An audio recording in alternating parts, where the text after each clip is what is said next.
गौतम तो धीरे धीरे इस वर्ग में हम समझ रहे हैं योग की मूल संकल्पना क्या है, योग का उद्देश्य क्या है। योग का उद्देश्य है कि अपने आप को जानना, मैं कौन हूँ, ये पढ़ा हुआ जो सबसे बड़ा प्रश्न है, उसको जानने की कला यानी योग है। और इसलिए इसको उस दृष्टि से देखने की कोशिश करिए और उसके लिए पहले ईश्वर परिधान आवश्यक है। तो चलिए ईश्वर परिधान के लिए तैयार हो जाए। पीठ सीधी रखें, चेहरा प्रसन्न रखें और ईश्वर परिधान पूर्ण श्रद्धा भाव से। या देवी सर्वभूतेषु, या देवी सर्वभूतेषु मातृरूपेण संस्थिता, मातृरूपेण संस्थिता। नमस्तस्यै नमस्तस्यै नमस्तस्यै नमस्तस्यै नमस्तस्यै नमो नमः। नमस्तस्यै नमो नमः। या देवी सर्वभूतेषु, या देवी सर्वभूतेषु शक्तिरूपेण संस्थिता, शक्तिरूपेण संस्थिता। नमस्तस्यै नमस्तस्यै नमस्तस्यै नमस्तस्यै नमस्तस्यै नमो नमः। नमस्तस्यै नमो नमः। या देवी सर्वभूतेषु, या देवी सर्वभूतेषु शान्तिरूपेण संस्थिता, शान्तिरूपेण संस्थिता। नमस्तस्यै नमस्तस्यै नमस्तस्यै नमस्तस्यै नमस्तस्यै नमो नमः। नमस्तस्यै नमो नमः। या देवी सर्वभूतेषु, या देवी सर्वभूतेषु लक्ष्मीरूपेण संस्थिता, लक्ष्मीरूपेण संस्थिता। नमस्तस्यै नमस्तस्यै नमस्तस्यै नमस्तस्यै नमस्तस्यै नमो नमः। नमस्तस्यै नमो नमः। नमस्तस्यै नमो नमः। नमस्तस्यै नमो नमः। नमस्तस्यै नमो नमः। नमस्तस्यै नमो नमः। किस देगी जरा शांतता का, प्रसन्नता का, सात्विकता का भाव अंदर में जागरूक हो रहा है। और वो सबसे जरूरी है योगाभ्यास के लिए, क्योंकि योग कोई व्यायाम नहीं है, योग तो अपने आप में पद्धति है। तो चलिए फिर तैयार हो जाए ध्यान की प्रक्रिया के लिए। और फिर पहले ध्यान मैंने त्रिविक आसन का और फिर ओंकार, ये भी ध्यान है। चलिए तैयार, खड़े हो जाए, एड़िया मिला लें, हाथ नमस्कार में ले लें और आंखें बंद करने की अब मानो आदत सी हो रही है। एक उसमें रस उत्पन्न हो रहा है और इसलिए देखते देखते अपने श्वास प्रश्वास की ओर देख रहे हैं और उसके साथ ही प्रश्वास की ओर अधिक मन लगाया है। देखिए श्वास प्रश्वास के साथ में जुड़ने के कारण क्या हो जाता है, सबसे बड़ी बात, आप वर्तमान में आ जाते हैं और सारा का सारा जीवन वर्तमान में है। और वर्तमान में जीने की आदत योगाभ्यास के माध्यम से, ध्यान के माध्यम से की जाती है। ये सबसे बड़ी बात है। और फिर अब अधिक मन को सूक्ष्म कर रहे हैं और अंदर की ओर चल रहे हैं ध्यान की प्रक्रिया में। संपूर्ण मस्तिष्क याद कर लीजिए, अंदर बाहर से शिथिल छोड़ दीजिए। संपूर्ण कपाल, दोनों भौहें, भूमध्य याद कीजिए और शिथिल छोड़ रहे हैं। दोनों आंखें अंदर से पुतलियों के साथ में, पलकों के साथ में याद की। दोनों कनपटें, आंख और कान के ऊपर का हिस्सा बाह्यता और अंदर से याद किया, शिथिल छोड़ा।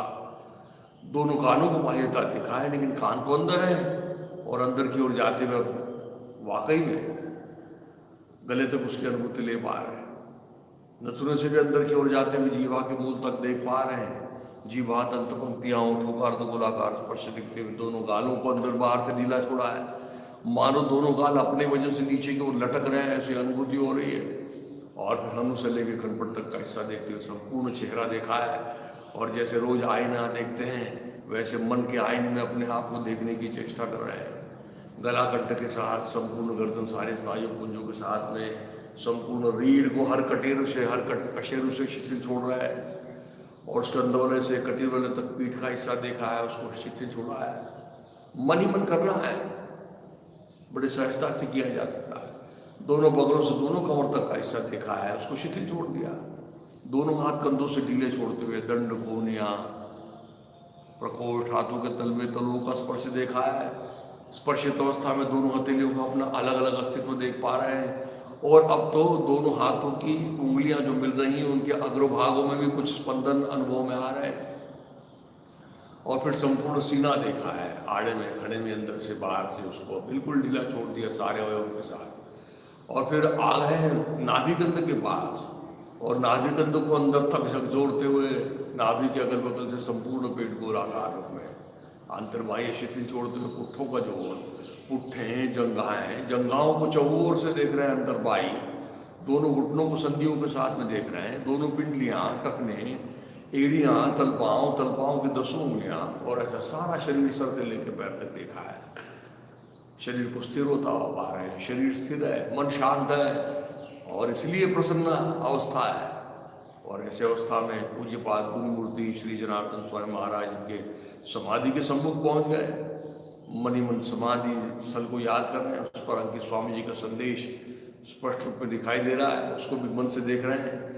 समाधान है सौख्याय निरोगत्वाय जीवने योग में वाभ्यसेत प्राज्ञ यथाशक्ति निरंतरम। समाधि स्थल पर अंकित स्वामी जी के पद चिन्ह अवतार स्वरूप शेषनाग की प्रतिकृति स्वामी जी के पादांग नजर आ रहे हैं। चरण कमल, पद कमल, कर कमल, कटि कमल, रुद्र कमल और अंतोदगत्वा मुख कमल भी दिखाई दे रहा है। तेजस्वी मुखमंडल, उन्नत बाल प्रदेश, माथे पर कुमकुम तिलक लगा हुआ, स्नेहपूर्ण और आश्वस्त नयन, विस्मित वदन, गले में रुद्राक्ष और स्फटिक मालाएं विराजित, व्याजानु बाहु, कमल दलवत पांव तथा खड़ाऊ पहने हुए ऐसी गुरुमूर्ति में आशीर्वाद प्रदान करने के हमारा सारा योगाभ्यास गुरु पूजा के तौर पर सफल हो जाता है। इसी समाधान में गुरु स्तवन खुले आवाज में सुस्पष्ट सावकाश एक साथ गुरुर् ब्रह्मा गुरुर्विष्णु गुरुर्देवो महेश्वरः गुरु साक्षात् परब्रह्म तस्मै श्री गुरवे नमः। कृष्णाय वासुदेवाय हरे परमात्मने प्रणतक्लेशनाशाय गोविन्दाय नमो नमः। गोविन्दाय नमो नमः। गोविन्दाय नमो नमः। फिर एक बार गुरुमूर्ति के मन लगाते हुए प्रसन्न वदना गुरुमूर्ति के आशीर्वाद प्राप्त हो, भाव के साथ में धीरे से हाथ नीचे को छोड़ दें, पैर में अंतर ले लें, आंखें बिल्कुल न खोलें और तैयार होना है शरीर संचालन के लिए। उत्थित विवेकासन बड़ी महत्वपूर्ण चीज है, और उसमें जो हम संकल्प करते हैं वो संकल्प तो और भी महत्वपूर्ण है, क्योंकि कहा जाता है सत्य संकल्प दाता रहा, जैसा संकल्प करोगे वैसे वैसे कृति आपकी तरफ से होती चली जाएगी। और इसलिए अच्छा संकल्प योग रोज करने की शक्ति हम में निरंतर हमसे हो पाए, ये हम संकल्प कर रहे हैं, और उसके माध्यम से समाधान, सुख और निरोगी अवस्था, ये 3 चीजें बड़ी बहुमोल है। सब कुछ मिल सकता है, लेकिन 3 चीजों का मिलना बड़ा दुश्वार है। तो चलिए तैयार हो जाए, श्वास लीजिए, रोकिए और मूल बल लगा दीजिए अच्छी तरह से क्रियाओं को समझ गए हैं। श्वास लेके रोक के मूल बंद लगाते हुए दाहिनी तरफ लंबे कीजिए शरीर को और मरोड़िए अच्छा, और श्वास छोड़ते तो और अधिक मरोड़िए। फिर श्वास लिया, मूल बंद लगाया तो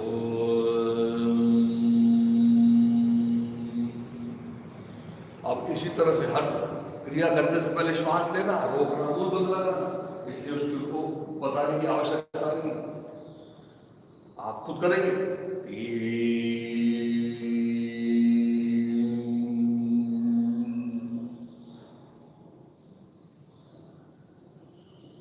रोज उसमें प्रगति होनी चाहिए, केवल वो क्रिया नहीं है, क्रिया के साथ मन जुड़ा हुआ, अंदर की ओर झांक रहे हैं।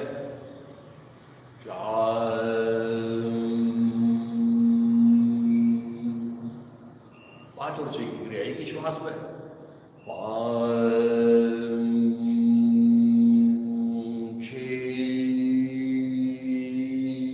श्वास हो गया। क्रिया करने से पहले श्वास का रोकना बड़ा महत्व रखता है, और मूल बंध भी लगाना, उसके कारण अंदर के शरीर के ऊपर उसका परिणाम होता है। फिर श्वास लेके रोक के मूल बंध लगाते हुए दाहिनी तरफ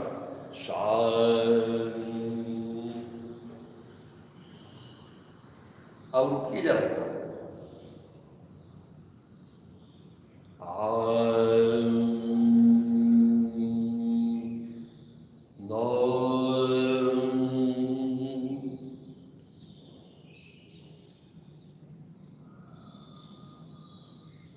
छोड़ दीजिए सब कुछ ढीला।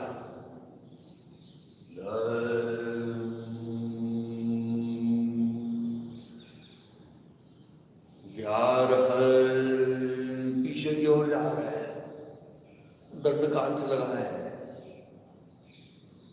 मूल बंद लगाया है, 12 और अब 13 में श्वास छोड़कर 13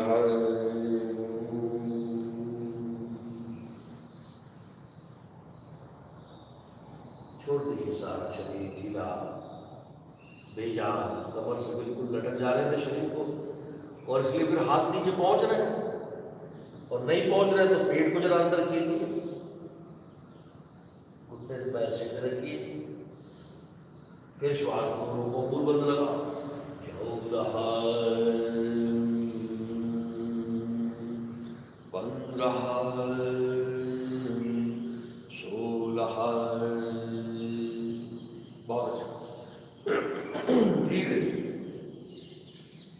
आंखें खोलते हुए, क्योंकि जब हम खड़े होकर आसन करते हैं तो उसमें आंखें खोल के करना आवश्यक हो जाता है कुछ आसनों के लिए, अन्यथा सभी आसन आंखें बंद करके करना है। चलिए ताड़ासन कर लेते हैं आप, एड़िया मिला, पता है ना, एड़िया मिला लेना है, हाथों की उंगलियों को अच्छी तरह से फैलाना है, और एक के अंग में दंड कान से लगाने तक ऊपर ले जाना है। तो चलिए खतरिया बराबर ऊपर होते ऊपर पहुंच गए, और फिर सारे शरीर को हर जोड़ से ऊपर खींचते हुए फिर एड़िया उठाना। तो चलिए उंगलियों को हर जोड़ से ऊपर उठाइए, फिर कलाई का जोड़, फिर कोहनी का जोड़, फिर कद्दू का जोड़, बगलों से ऊपर उठाइए, मन ले जाइए वहाँ, सीने को ऊपर उठाओ, पेट को अंदर डाल के उसको उठाओ, कमर, घुटने, टखने, एड़ियाँ, और आ जाइए ऊपर, ऊपर ऊपर खींच रहे सारे शरीर को, लेकिन हल्का हल्का खींचते चले, और खींचते खींचते अब जरा आगे पीछे चलना है तो दाहिना हाथ और दाहिना पैर बढ़ाइए, फिर बायां हाथ बायां पैर बढ़ाइए, फिर से दाहिना पैर दाहिना हाथ बायां हाथ बायां पैर, अब पीछे की ओर बायां हाथ बायां पैर, दाहिना हाथ दाहिना, बायां हाथ बायां, और बढ़िया मिला के फिर से रुक जाइए। रुकने का नाम आसन है, लगी हुई ताकत का निकालने का नाम आसन है। 3 एड़ियां टिका दे, 4 हाथ नीचे ले ले, नीचे कर बैठ जाएंगे, एक यानी दोनों हाथ दोनों जंघाओं के ऊपर, तो केवल घुटने मोड़ते हुए नीचे आ रहे हैं, एड़ियां उठाते हुए, कमर से नहीं आ रहे, कमर नहीं झुका रहे, और फिर धीरे से दोनों घुटने निकाले, आराम से बैठ जाए। आज फिर से 2 आसनों की जोड़ियां सीखने वाले हैं, इसलिए आज जो हम एक्चुअली इसके बाद में जो हमने करना चाहिए वो पवन मुक्तासन है, लेकिन पवन मुक्तासन आपके लिए आज होमवर्क है। कुछ आसन आपको गृहपाठ के रूप में दिया जाए ताकि आपको खुद होके करने की आदत भी होनी चाहिए, क्योंकि जब नए आसन सीखना है, सब कुछ सीखना है, तो कुछ बार जो सीखे हुए आसन नहीं कर पाते।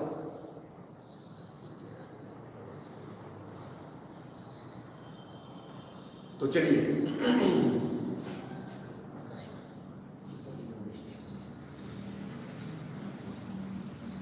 देख लीजिए कैसे करते हैं। जैसे हमने सर्वांगासन और मत्स्यासन किया था, बस उसी तरह आज की जोड़ियों का नाम है हलासन और चक्रासन। थोड़ा सा फर्क है हलासन और सर्वांगासन। 3 तक की सारी प्रक्रिया जो हम करते हैं सर्वांगासन में उसी तरह से करना है। तो देखिए जरा, गौर से देखिए जरा, एड़ियां मिला लीजिए, दंड कान से लगा लिए, और अब जिस तरह से हम दोनों पैर उठाते हैं सर्वांगासन में, मूल बंद लगाते हुए दोनों पैरों को उठाना, 45 में। अब फिर से जब पैर ऊपर आएंगे तो हाथ नीचे आएंगे, 2 यानी 90 अंश में आ गए। ये तो हम कर ही रहे हैं, सर्वांगासन में भी इसी तरह से करने की कोशिश कर रहे हैं। फिर से यहाँ पे हाथ दबाना है, मूल बंद लगाना है, और हाथ का उपयोग करते हुए धीरे धीरे मन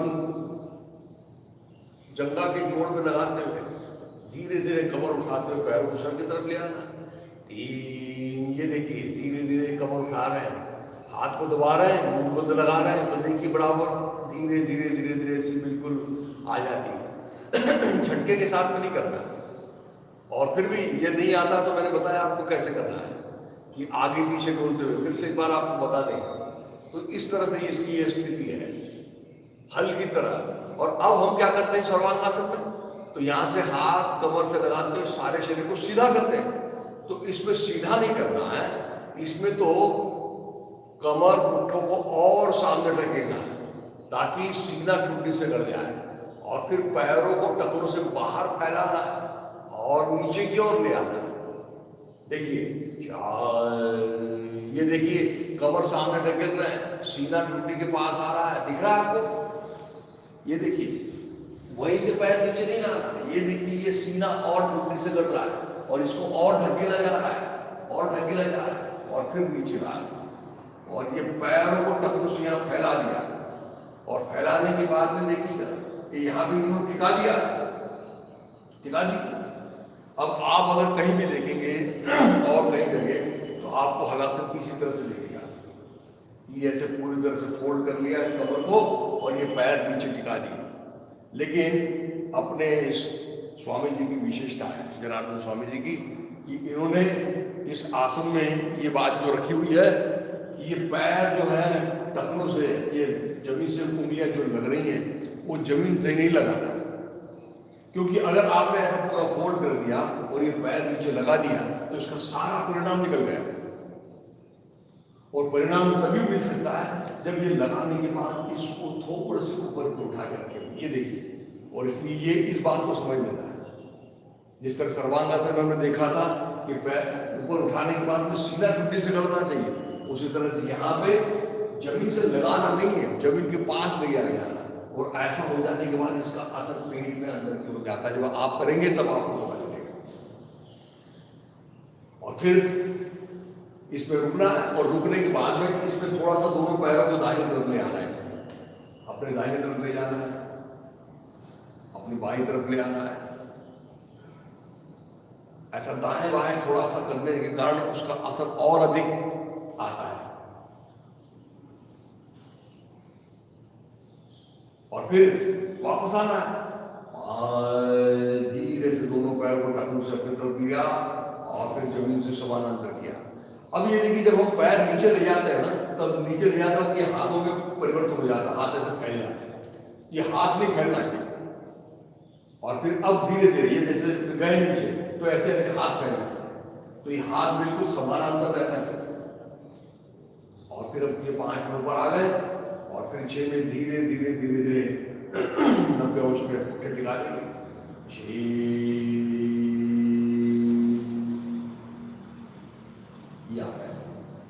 7 दोनों पैर पहले तो उसमें दोनों हाथ ऊपर की ओर, धीरे से नीचे की ओर। यानी सर्वांगासन में हमने गर्दन को फोल्ड किया था और यहाँ हमने कमर को फोल्ड कर दिया, और इसलिए गर्दन को हम सर्वांगासन में फोल्ड किया था, इसलिए मत्स्यासन में गर्दन को उसकी विपरीत दिशा से उसको लाया था। अब कमर को फोल्ड कर दिया था, इसलिए कमर को भी उसकी विपरीत दिशा से खोल देंगे, और इसलिए उसको कहा जाता है चक्रासन। देखिए क्या करना है चक्रासन। अब चक्रासन में क्या करना है, दोनों पैरों को घुटने से मोड़ना है और दोनों पैर के तलवे दोनों कुल्लों के पास में रहेंगे, और दोनों हाथ कोहनियों से मोड़ते हुए दोनों हाथ कंधों के पास में रहेंगे। देखिए ये दोनों पैर मोड़ लिए और दोनों हाथ भी मोड़ लिए, ठीक है। और ये मोड़ने के बाद अब ये दोनों घुटनों में अंदर रखना है, 1 मिनट का अंतर कम से कम। ये दोनों कोहनियां अंदर की ओर होनी चाहिए, दोनों पैर पुट्ठों के पास में चाहिए, और अगर नहीं आते तो दोनों हाथ का सहारा लेते हुए इसको अच्छे अंदर की ओर लाना है पुट्ठों के पास, और फिर हाथ रख देना। और अब शुरू करते हैं, ये पुट्ठों को धीरे धीरे उठाना,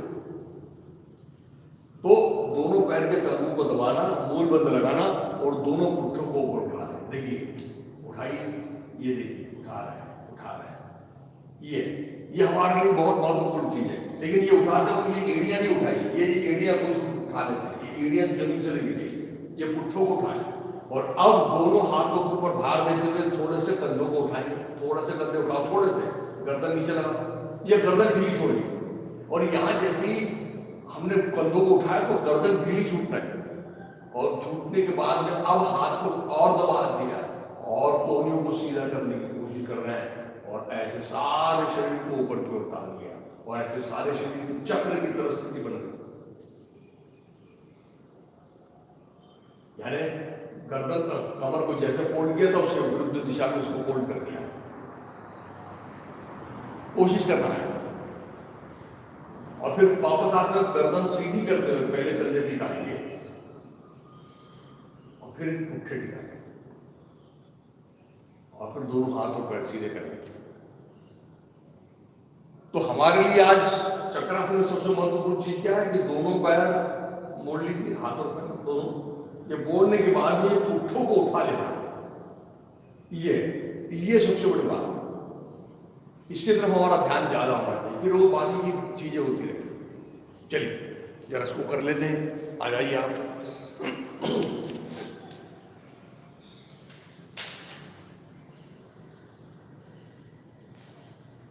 सब लोग आ जाएं, पीठ के बल सो जाएं, और पीठ के बल सोने के बाद में 3 तक की सारी प्रक्रिया तो हमको पता है, जैसे सर्वांगासन में करते हैं वैसे ही करना, लेकिन दोनों पैर मिला लो, टखनों से पैर अपनी तरफ ले लो, दंड कान से लगा लो, और श्वास लेके और मूल बंद लगाते हुए दोनों पैरों को 45 अंश उठाओ।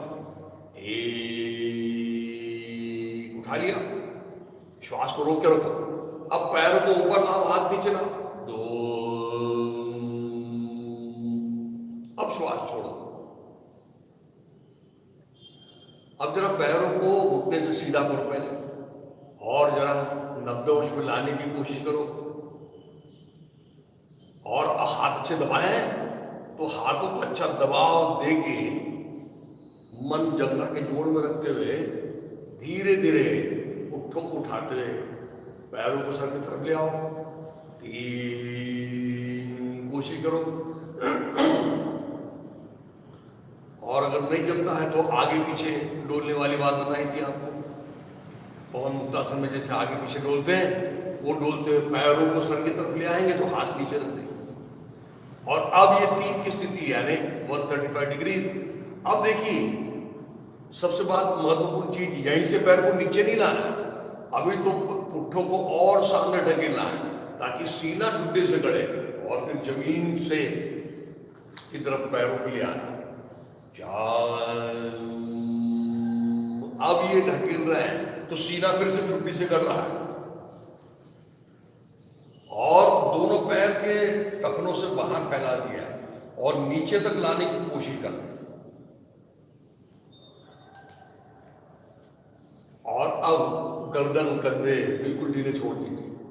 और सबसे जरूरी चीज और क्या है, तो घुटने से पैर सीधे रहने चाहिए। अगर आपने सारी चीज कर भी ली और घुटने से पैर अगर मोड़ लिए तो कोई काम का नहीं, आसन की लाभ नहीं मिलेगी। इसलिए घुटने से पैर बिल्कुल सीधा रहना चाहिए। और यहां रुकते हुए दोनों पैरों को थोड़ा दाहिनी तरफ ले जाइए, थोड़ा बाईं तरफ ले आइए। अब देखिए ये करने के कारण क्या हो रहा है, जमीन से पैर नहीं टिका है तो देखिए जहां हमारी रिब्स शुरू होती है, हमारे जहां पसलियां जहां से शुरू होती है वहां पे गड्ढा सा पड़ता है और वहां उसका असर होता है।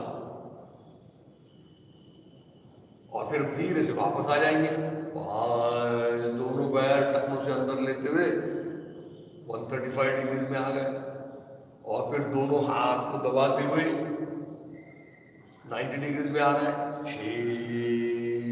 हाथ का सहारा लेते हुए उसका कंट्रोल के रूप में उपयोग करते हुए 90 अंश में आ गए। दोनों हाथ ऊपर कर लिए, दोनों पैर 45 अंश में ले लिए और दोनों पैर नीचे की ओर ले लिया। देखिए इसका कहां असर हुआ पता चला क्या? मुख्य रूप से रीढ़ और अधिक लचीली होती है, रीढ़ के ऊपर उसका अधिक परिणाम होता है। और आपने देखा होगा कि जब हम पैर सामने ढकेलते हुए नीचे ला रहे हैं तो फिर से इसका असर कहाँ जा रहा था, तो हमारे गलत ग्रंथियों के ऊपर जा रहा था, थायराइड और पैराथायराइड ग्लैंड्स के ऊपर जा रहा था, इसलिए उसका स्वास्थ्य सुधरता है। लेकिन अब इसमें आपने देखा होगा कि पेट के सारे इंद्रिय को उनका संकोच, तीव्र संकोच होता है और तीव्र संकोच होने के कारण पेट की जितने भी इंद्रिय उसके ऊपर अधिक परिणाम होता है। और इसलिए फिर आमाशय और उसके बाद में फिर मुख्य रूप से पैंक्रियाज। और जब हम पैर जमीन से टिकाते नहीं है और थोड़े से ऊपर उठा कर रखते हैं तब उसका असर हमारे पैंक्रियाज के ऊपर होता है। ये बात समझ लीजिए आप। और इसलिए मधुमेह के लिए ये आसन बड़ा सुंदर है। उसके साथ में हमारी रीढ़ के आजू बाजू के जो स्नायु हैं उनके ऊपर उसका परिणाम होता है, कमर के ऊपर होता है, गर्दन में होता है, कहाँ नहीं होता है। हमारे पेट के जो अंदर में जितने भी गैसेस हैं, वायु प्रकोप वो दूर होता है। उसी के साथ साथ लीवर के ऊपर उसका परिणाम होता है। और मुख्य रूप से फिर से पुरुषों के विकारों में यानी अंडवृद्धि जिसको हाइड्रोसिल कहा जाता है उसके ऊपर भी इसका परिणाम। तो ऐसा ये बड़ा सुंदर आसन है। और चलिए अब इसका पूरक आसन कर लेते हैं। और पूरक आसन यानी कौन सा, तो अभी हमने किया चक्रासन करने की कोशिश करते हैं। तो चलिए तैयार हो जाए। एक में दोनों पैर घुटने से मोड़ेंगे और दोनों पैर के तलवे दोनों घुटनों के पास और दोनों हाथ मोड़ेंगे, ऊपर ले जाकर मोड़ते हुए कंधों के पास लाएंगे। दोनों चीजें एक साथ। ये घुटने मोड़ते आ रहे हैं, हाथों को ऊपर से मोड़ा, नीचे लाया। अब देखिए दोनों पैर के तलवे घुटनों के पास आने चाहिए। अब हम शुरुआत में कर रहे हैं तो बहुत बार नहीं आ पाते, तो दोनों हाथ का उपयोग कर लीजिए और पैरों को जरा लाइए घुटनों के पास। और एक और चीज करना है, दोनों घुटनों में अंतर रखना, मिला के नहीं रखना और कोहनी अंदर की ओर लेना है, उसको बाहर फैला के नहीं रखना। और अब 2 के अंक में मूल बंद लगाते हुए दोनों पैर के तलवों को दबाते हुए केवल पुट्ठों को उठाना है। तो उठाइए, 2 ये उठाइए, बस यहां रुक जाइए। ये पहली बात है, ये पहली सीढ़ी है। और अब दोनों हाथ को दबा के थोड़ा से कंधे को उठाओ, थोड़े कंधे ऊपर उठाइए, जमीन से गर्दन लगी हुई है। और अब गर्दन अंदर डाल रहे हैं और कंधों को उठा के गर्दन बिल्कुल ढीली छोड़ी। और फिर अब दोनों हाथ को दबाते हुए सारे शरीर को पकड़ा। देखिए यहाँ पे गर्दन पर ढीला छोड़ना बहुत जरूरी है, क्योंकि गर्दन में अगर ताकत लगा के उसको ताकत लगा के रखी तो ऊपर उठना मुश्किल हो जाता है, और जैसे ही गर्दन ढीली छोड़ी ऊपर आना बड़ा स्वाभाविक रूप से हो जाता है। और फिर जो स्थिति मिली है उसमें रुकने की कोशिश करिएगा।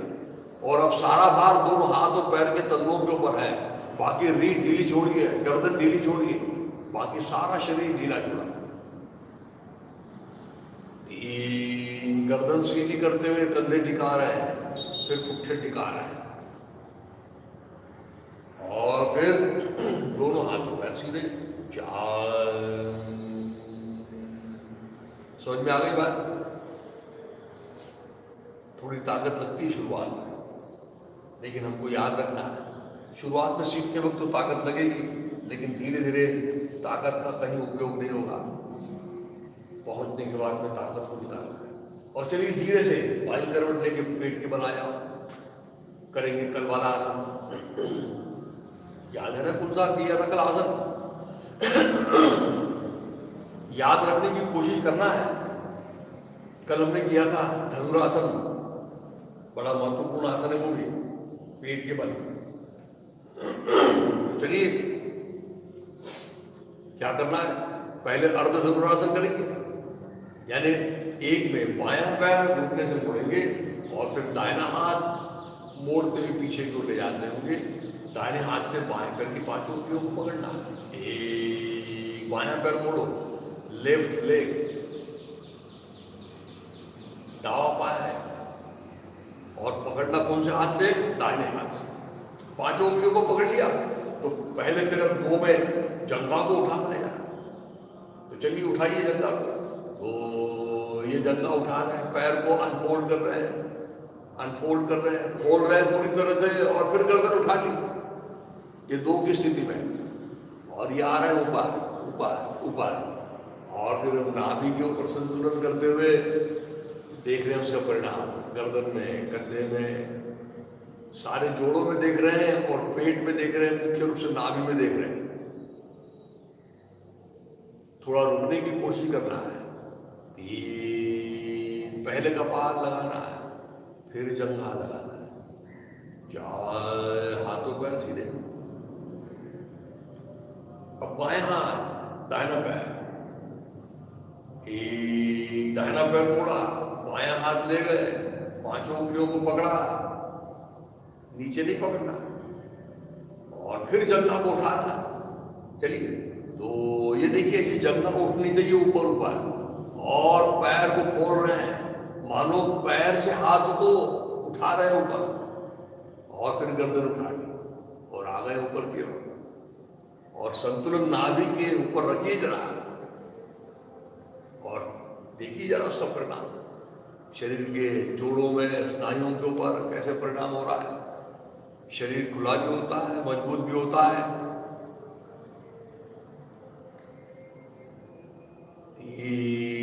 धीरे से कपाल, फिर जंघा, चार, हाथों पैर सीधे। इसको कहते हैं अर्ध धनुरासन।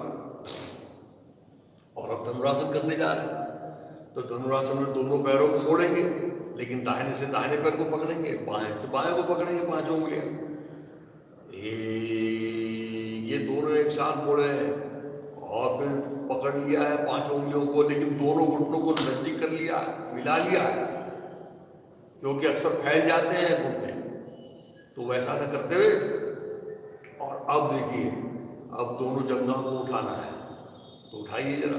तो एक एक तो उठ जाती है, लेकिन दोनों तो उठती ही नहीं है, और जितनी उठ गई है उसके बाद में गर्दन को उठाओ और आ जाओ ऊपर से, और फिर दोनों तरफ से ऊपर आ रहे हैं, और नाभि के ऊपर संतुलन कर रहे हैं, और हाथ से पैर और पैर से हाथों को खींच रहे हैं।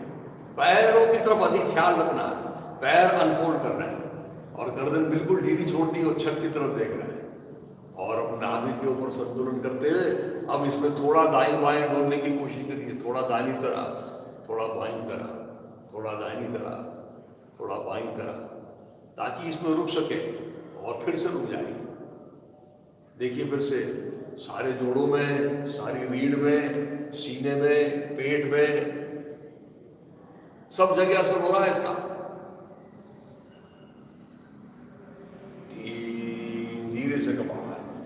फिर जंघा, 4 हाथ और पैर सीधे कर लिए,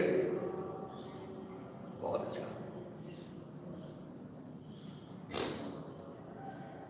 धीरे से दोनों हाथ सीने के पास रखेंगे, गर्दन उठाएंगे, सीना उठाएंगे और उठ के वज्रासन में बैठते हुए दोनों पैरों को सीधे कर लेंगे। कल हमने गोमुखासन किया था। कुछ कुछ आसन को अदल बदल के करना है, लेकिन कुछ आसन रोज करने वाले, जैसे पवन मुक्तासन आज हमने नहीं किया, तो पवन मुक्तासन रोज करने वाली चीज है, शरीर संचालन रोज करने वाली चीज है, उत्थित विवेकासन रोज करने वाली चीज है।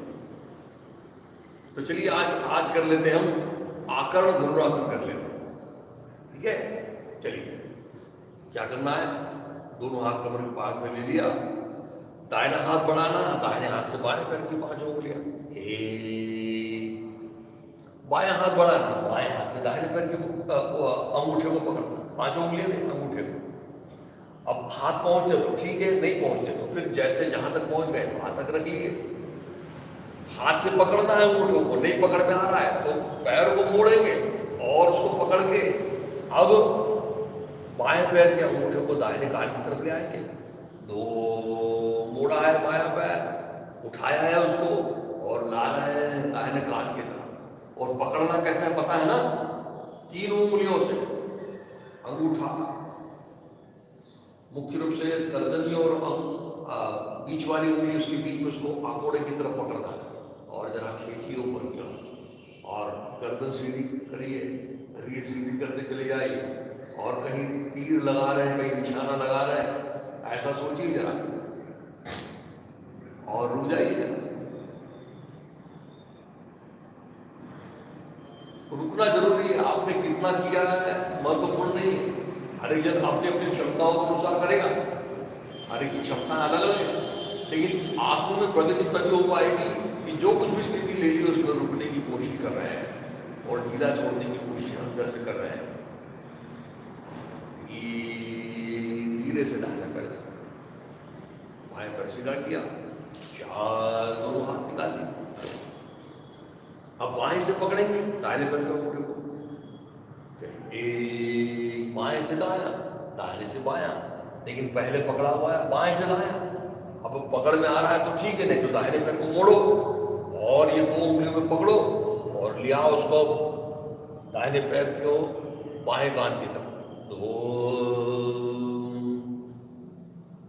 उठाइए जरा, जंघा को उठाइए ऊपर, रीढ़ को सीधे करने की कोशिश करिए और अंगूठे को कान की तरफ लाओ, कान मत लाइए नीचे, गर्दन तो सीधी रहेगी और फिर से जो स्थिति मिली उस पर रुक जाओ।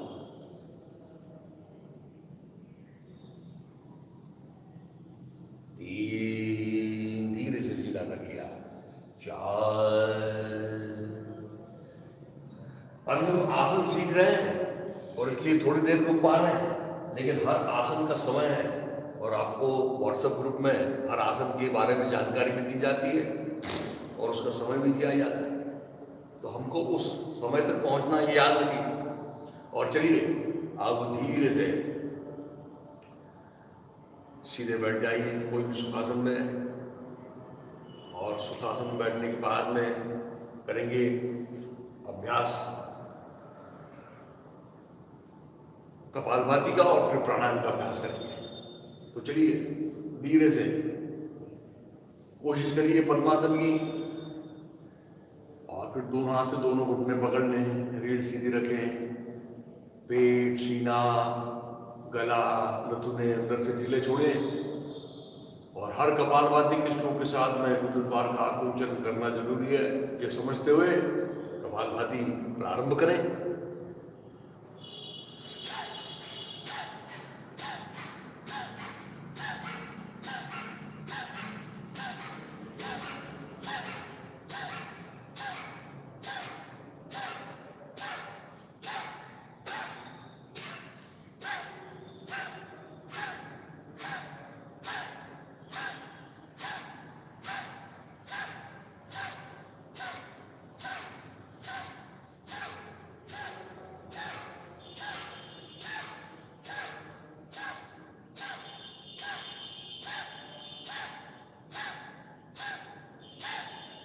करते जाइए।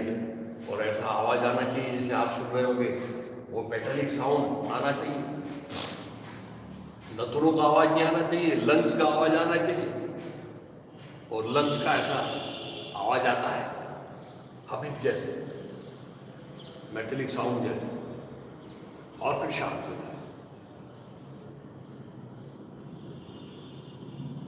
एक बात सबसे जरूरी समझ लीजिए, प्राणायाम के अभ्यास के लिए कपालभाति का अभ्यास करना जरूरी है। और इसलिए कपालभाति को प्राणायाम की पूर्व तैयारी कहा जाता है। क्यों? क्योंकि इसमें फेफड़े तो शुद्ध होते हैं, नथुने शुद्ध होते हैं, लेकिन सबसे जरूरी चीज प्राणायाम के अभ्यास के लिए क्या है? तो मन का शांत होना। किसी भी प्रकार की उद्विग्नता मन में नहीं रहनी चाहिए। और देखिए धीरे धीरे मन शांत हो रहा है। शांत होने का मतलब, मन शांत होने का मतलब है कि विचार कम आते हैं, विचार कम होने लगते हैं। चाह कर भी विचार कोई नहीं आता। और मन यानी क्या है? मोटे तौर पे अगर देखा जाए तो विचारों की श्रृंखला है, एक के बाद एक विचार आते रहते हैं। और ऐसे मन शांत हो गया तो ही हम प्राणायाम का अभ्यास कर सकते हैं। कभी भी प्राणायाम का अभ्यास नहीं किया जा सकता है। इसलिए पतंजलि मुनि ने कहा है पहले यम, नियम, आसन, और ये तीन चीजों अंगों का अभ्यास होने के बाद में फिर प्राणायाम का अभ्यास, यानी आसनों की अच्छी तरह प्रगति होते हुए। और प्राणायाम में एक और चीज महत्वपूर्ण है कि आपको पद्मासन आना चाहिए। आजकल हम देखते हैं प्राणायाम का बड़ा बोलबाला है, लेकिन जिस तरह से प्राणायाम का अभ्यास किया जाता है वो गलत है। हम शादी पालथी भी नहीं डाल सकते हैं और प्राणायाम का अभ्यास कर रहे हैं, क्योंकि इसमें पद्मासन जरूरी है। और पद्मासन में रीढ़ सीधी रह सकती है, और उसमें रीढ़ में गुरुत्वाकर्षण का कम से कम प्रभाव रहता है, इसलिए बहुत देर तक उसमें बैठा जा सकता है। ग्रेविटेशनल फोर्स हमारे रीढ़ में लगभग शून्य सा रहता है, और इसलिए बैठक अच्छी होनी चाहिए। और धीरे से आंखें खोलते हुए देखिए, अब हमने प्राणायाम का अभ्यास तो शुरू कर दिया। और प्राणायाम के अभ्यास में क्या कर रहे हैं हम कि श्वास की गति को हमने बदल दिया। और श्वास की तरफ आने का कारण क्या है? तो श्वास का संबंध मन से है। और हमारा सारा जो बल है वो मन को, क्योंकि तकलीफ हमारे मन की है, शरीर की कोई तकलीफ नहीं है हमारे। शरीर को एक बार अगर देखें तो शरीर अपने आप में स्वस्थ है, उसके सारे इंद्रियां अपने आप काम कर रहे हैं, किडनीज अपना काम अपने आप कर रहे हैं, लंग्स अपना काम कर रहे हैं, सारी इंद्रियां अपने आप काम कर रहे हैं। उसको बाधा पहुंचाता कौन है? तो हमारा मन है। मन की जो विकार है हमारे, जिसको शरीर कहा जाता है, उसी के कारण हम परेशान हैं। जिसको लोभ, मोह, मद, मत्सर, स्वार्थ,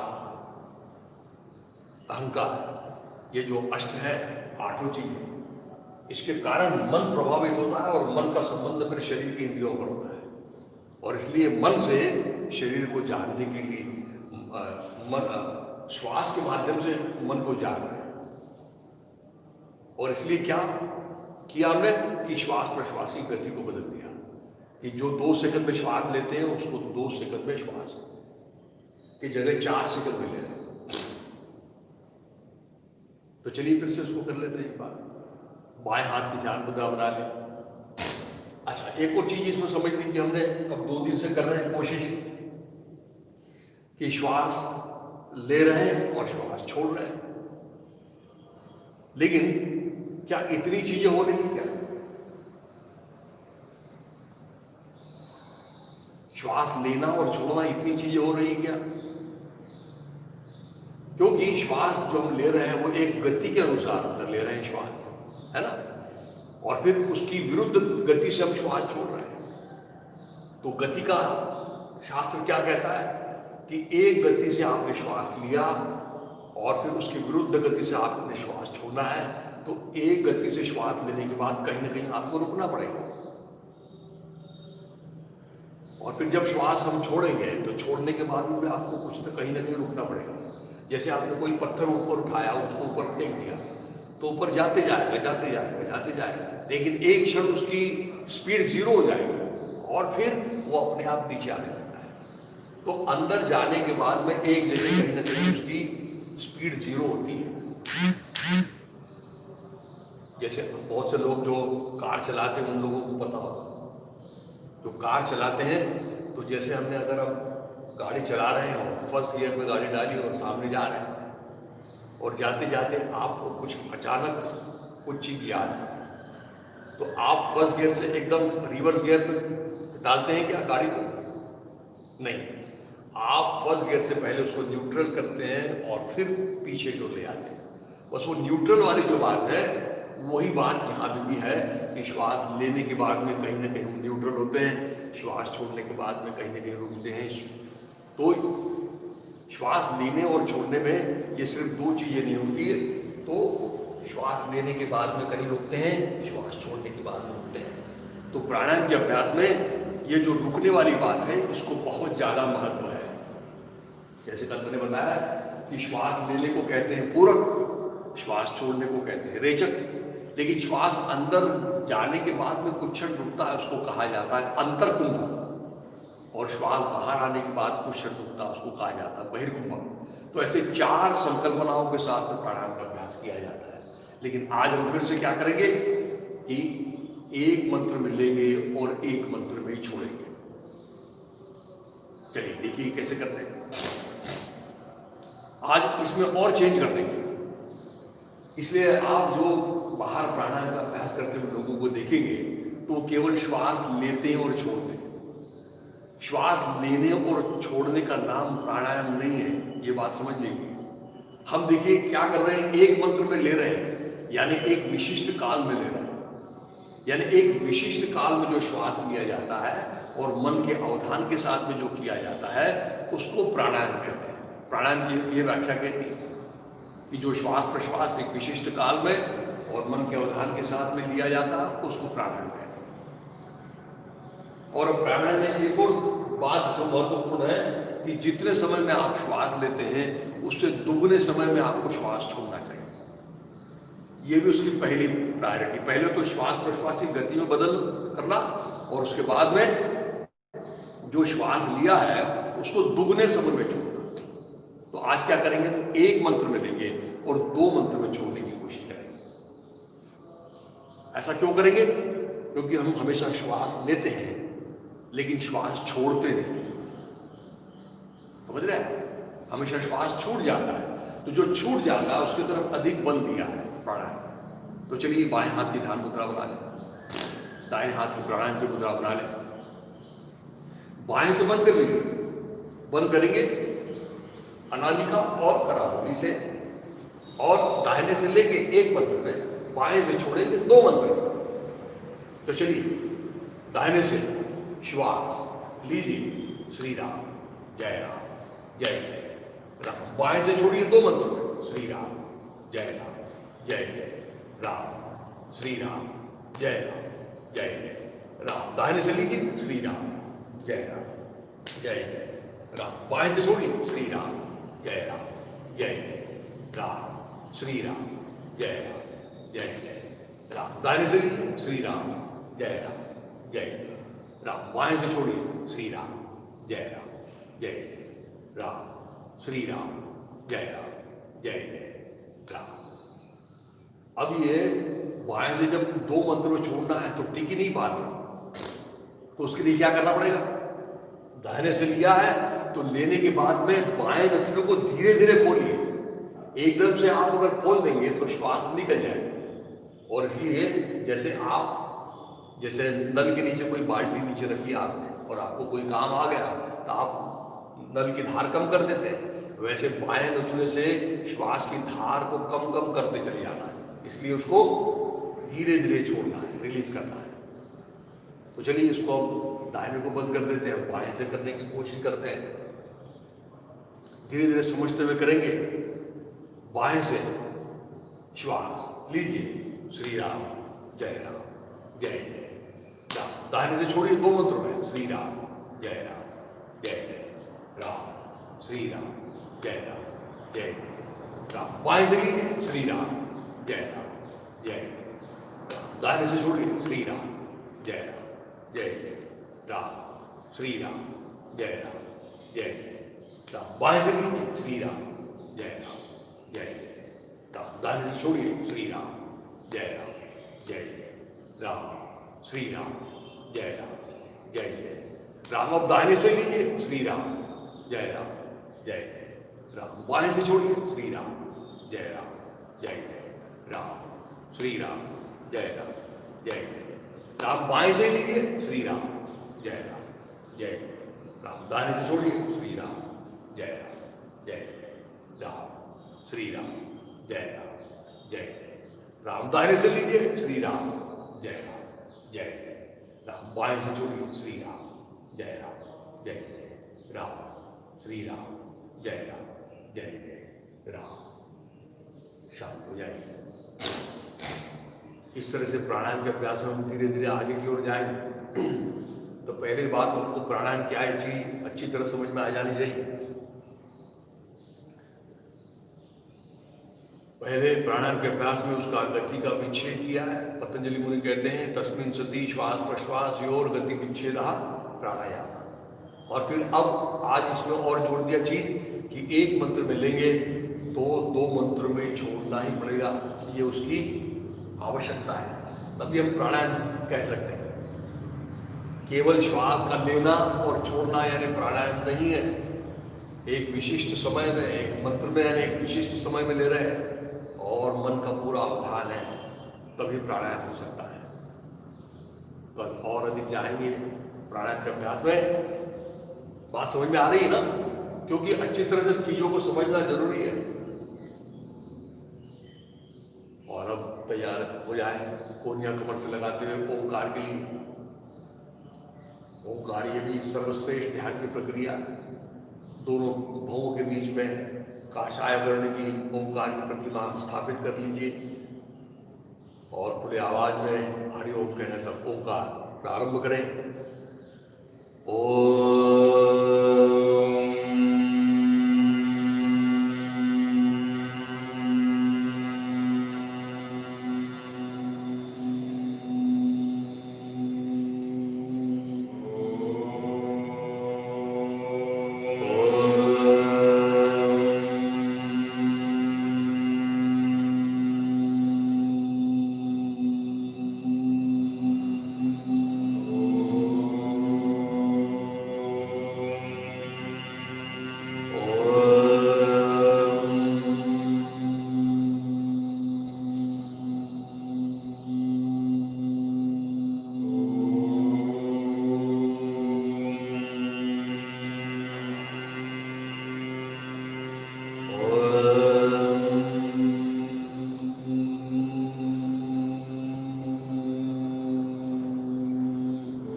फिर से मन दोनों भावों के बीच में केंद्रित है। ओंकार का परिणाम संपूर्ण शरीर मन मस्तिष्क में हो रहा है, मुख्य रूप से मस्तिष्क में हो रहा है। और इसलिए ओंकार के बहुत फायदे हैं। ओंकार से मन शांत प्रसन्न होता है, इसलिए सभी प्रकार की डिप्रेशन अवसाद के बीमारी में ये सुंदर काम करता है। सभी प्रकार की मानसिक व्याधियों में। और उसके साथ साथ ओंकार करने के कारण एक संशोधन हुआ है। उस संशोधन में कहा गया है कि बुढ़ापा दूर होता है।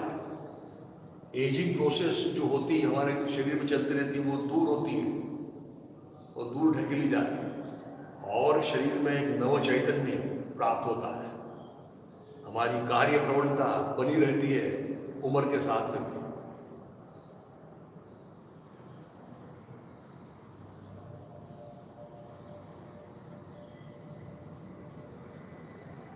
धीरे धीरे देह भार लेते हुए आंखें खोलते हुए प्रार्थना के तैयार हो जाए।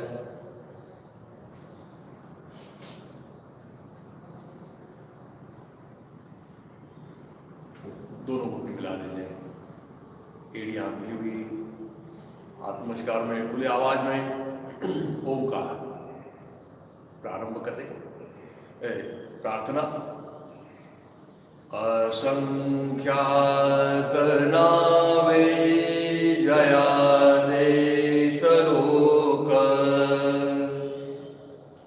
परिनित्यतो सच्चिदानंद एक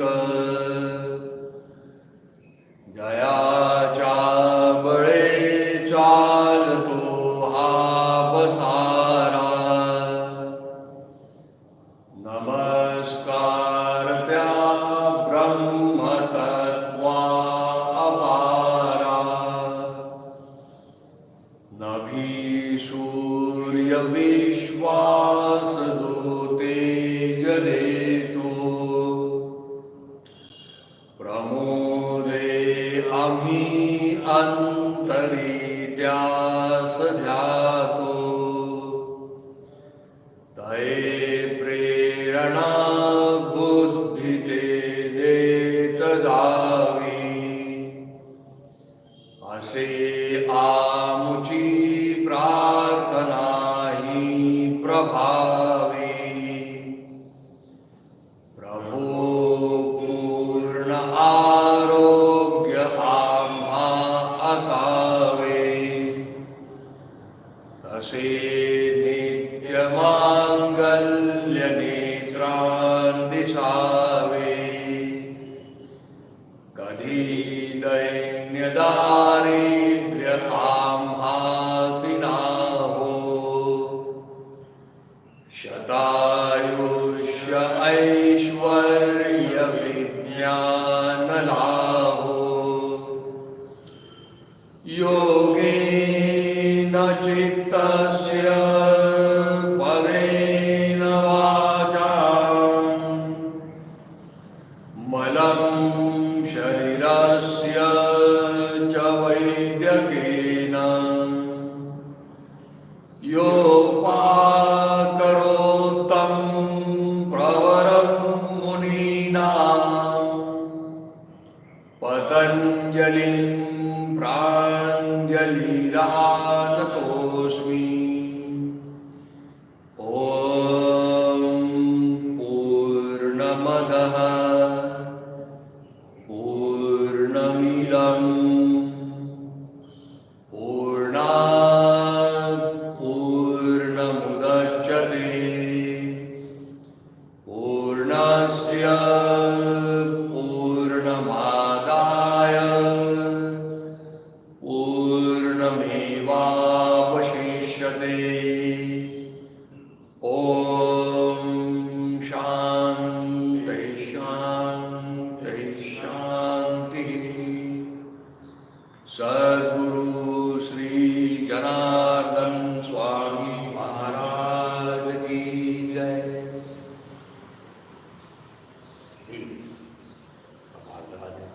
सामने की ओर। और इसके पहले कि हम आज का वर्ग समाप्त करें, कुछ सूचना आप लोगों के लिए कि जिस तरह से जनार्दन स्वामी योगाभ्यास मंडल के बारे में हमको पता चल रहा है कि ये ऐसी संस्था है जो निःशुल्क और निस्वार्थ रूप से योग का प्रचार और प्रसार करती है। तो उसी के साथ में यहाँ पे योग प्रकाश नाम का एक मैगजीन निकलता है हर महीने, जिसको योग प्रकाश कहा जाता है। वो योग प्रकाश नाम का मैगजीन हर महीने की 20 तारीख को अपने योगाभ्यास मंडल से उसका डिस्पैच होता है। तो आज ये सारा काम यहाँ के सारे लोग मिल के करते हैं। तो आप सब लोगों से अनुरोध है कि ये योग प्रकाश नाम का जो मैगजीन है, इसके भी आप लोग सदस्य बन जाएं। इसका वार्षिक शुल्क जो है वो 601 रुपये है और आजीवन 60 रुपये है। वार्षिक शुल्क 60 रुपये है और आजीवन शुल्क 601 रुपये है। तो ऐसे योग से संबंधित पत्रिका में आपको हमेशा नई नई चीज़ें पढ़ने को सुनने को मिलेगी, योग के बारे में आपको जानकारी मिलेगी। और उसी तरह से अपने जनार्दन स्वामी योगाभ्यास मंडल में जो कुछ गतिविधियाँ होती रहती हैं, अलग अलग प्रकार के प्रोग्राम होते रहते हैं, उसके बारे में आपको जानकारी मिलेगी। तो इससे संबंधित जानकारी आप www.gsu.org इसमें आपको इसकी जानकारी मिलेगी।